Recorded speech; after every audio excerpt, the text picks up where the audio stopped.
رمضان اور اعتکاف۔ رمضان کے آخری عشرے کا ایک اہم ترین عمل اعتکاف ہے۔ لغت میں اعتکاف کسی عمل یا کسی جگہ پر جمع رہنے کو کہتے ہیں، اور شریعت میں اعتکاف یہ ہے کہ ایک آدمی عبادت کی غرض سے مسجد میں ٹکا رہے۔ اعتکاف رمضان کے آخری عشرے میں کرنا سنت ہے۔ اعتکاف جامع مسجد میں کیا جانا چاہیے، یعنی ایسی مسجد میں جہاں 5 نمازوں کے ساتھ ساتھ جمعہ کا بھی اہتمام کیا جاتا ہو۔ اعتکاف میں تمام برائیوں اور فضول کاموں سے بچتے ہوئے سب سے کٹ کر مسجد کے ایک حصے کو لازم پکڑ کر وہیں عبادت میں مصروف رہنا چاہیے۔ اعتکاف میں بیٹھنے والا شخص اگر واقعی ضرورت کے بغیر مسجد سے باہر نکل آئے تو اعتکاف ختم ہو جاتا ہے، حتیٰ کہ جنازے کی نماز کے لیے باہر نکلنا بھی اعتکاف کو ختم کر دیتا ہے۔ ہاں، اگر وہ پیشاب پاخانہ اور جنابت کے غسل کے لیے باہر نکلے تو کوئی حرج نہیں۔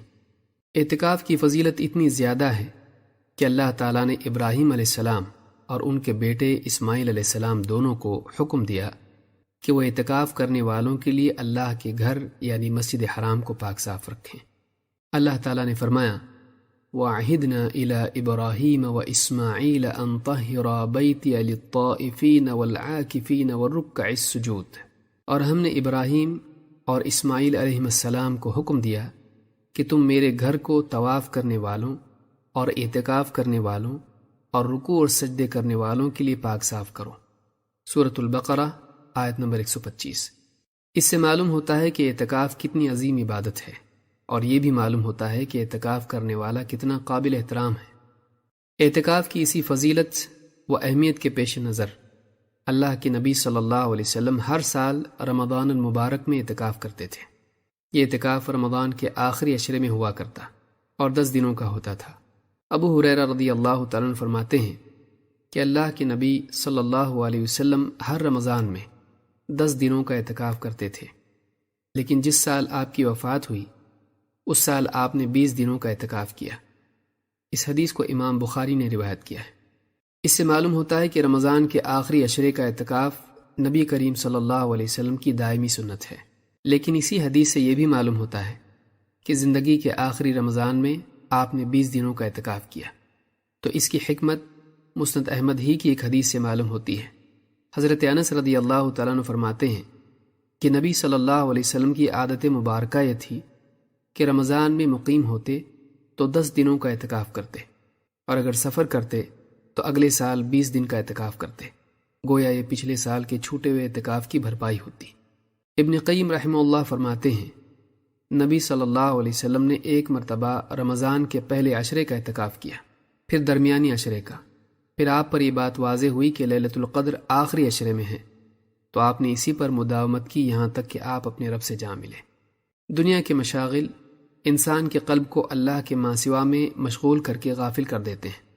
غفلت قساوت پیدا کرتی ہے اور قساوت معصیت تک لے جاتی ہے۔ اعتکاف کا مقصد بندے کو تمام مشاغل سے کاٹ کر اللہ سے جوڑنا ہے۔ کھانا، پینا، سونا اور لوگوں سے تعلقات و کلام، یہ چاروں چیزیں ضرورت سے زائد ہو جائیں تو آدمی کا دل غفلت اور قساوت کا شکار ہو جاتا ہے۔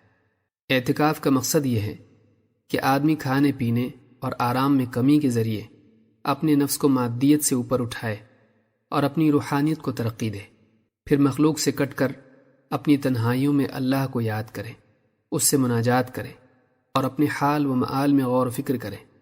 اس اعتبار سے اعتکاف اپنی زندگی کے مقصد پر غور و فکر کرنے اور نفس کی اصلاح کا بہترین ذریعہ ہے۔ اسی طرح وہ اللہ سے اپنے تعلق کو سنوارنے کا بہترین موقع ہے۔ بس اعتکاف میں بیٹھنے والوں کو چاہیے کہ وہ اپنے اوقات کی قدر کریں اور ان قیمتی لمحات کو کثرت عبادت، دعا و مناجات، ذکر و تلاوت وغیرہ میں صرف کریں۔ اس کے برعکس اعتکاف میں عبادات کی بجائے محض آرام میں لگے رہنا ہرگز مناسب نہیں۔